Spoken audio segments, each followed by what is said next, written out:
Chairman Collins, and thanks Vice Chairman Murray.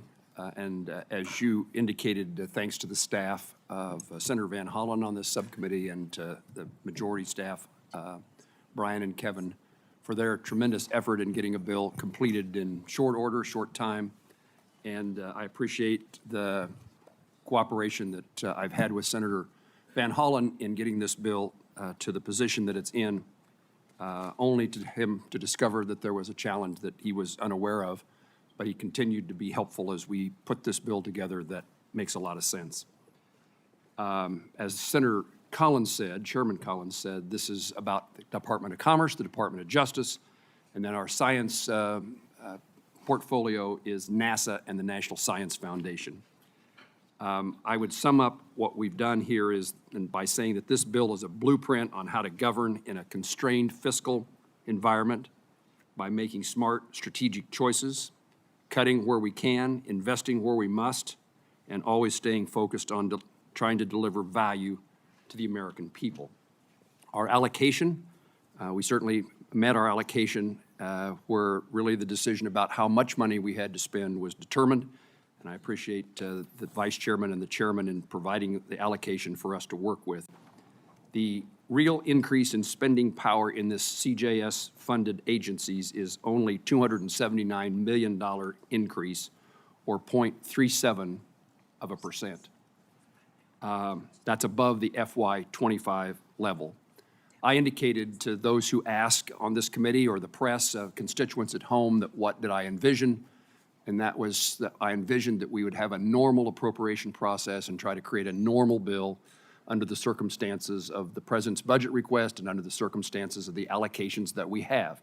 And I would describe this bill, I don't know what normal is around here, but if something's normal, this is close to being normal as what this committee would do and what this subcommittee has done in the past. Approximately half of that increase that I mentioned is dedicated to the census.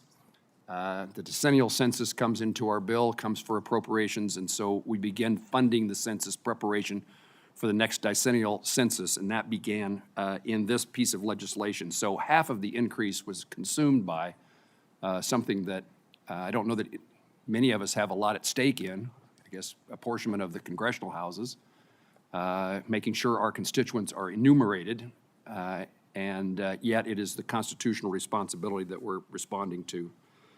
To balance this FY26 Senate mark, it makes cuts to a large number of Department of Commerce bureaus and DOJ components. However, we targeted these cuts as much as possible to the personal heavy accounts that do not require funding for positions that have already been vacated in FY25. Having said that the cuts came from the Department of Commerce and the Department of Justice components, federal law enforcement under the Department of Justice, the FBI, the ATF, the DEA, and the Bureau of Prisons, and the Office of the United States Attorneys are all held flat. That mark rejects major cuts that have been proposed to those law enforcement agencies. And in the addition that our bill provides, and it's an issue that I've promoted in the past, this mark increases $20 million above the FY enacted level for the U.S. Marshals Service strictly for its judicial and courthouse security programs, and $10 million in new funding for the Daniel Edel Act grant program, which removes federal judges' personal information from public sources. It was mentioned about the safety of members of legislative branches. I tried to prioritize the safety of the judicial branch as we work our way through this legislation. Science funding, this mark is makes a minimal cut of $60 million to the National Science Foundation. That's a 0.67% decrease. And the NASA account, I want to spend a moment on NASA.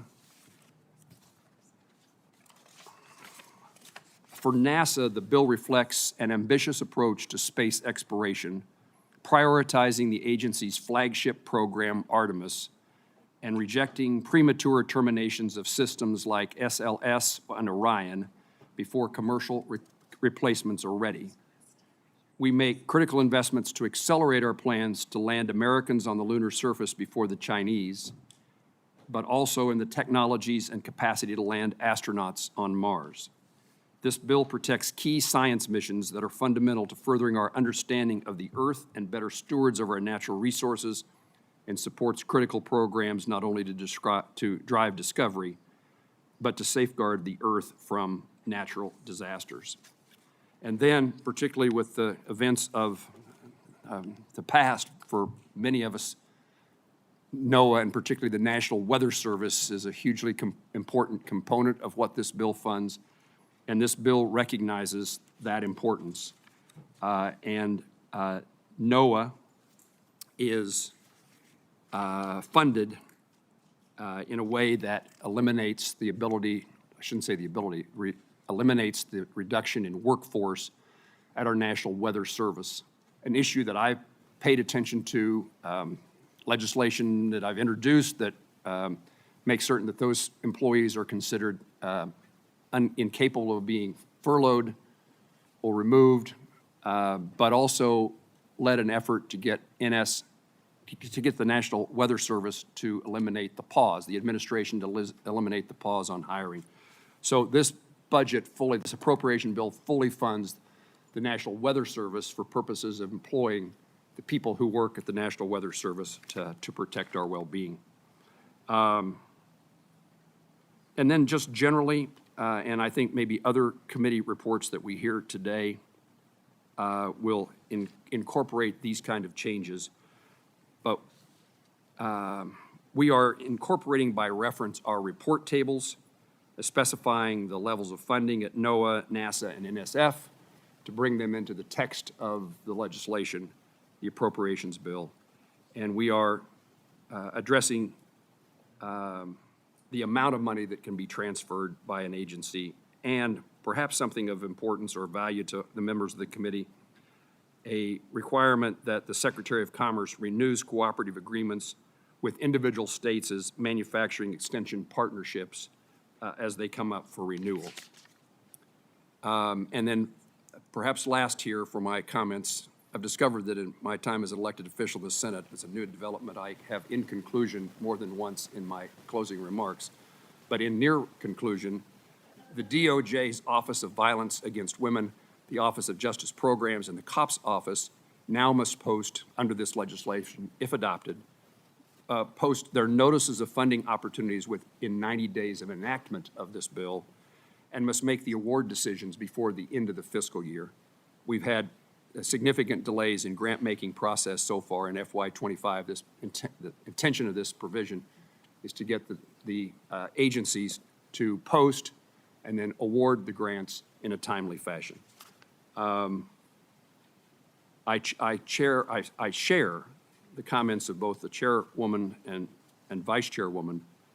What I have set out to attempt to do, and working with Senator Van Hollen, is to avoid a continuing resolution and to make certain that we fulfill our responsibilities under Article 1. Thank you, Madam Chairwoman.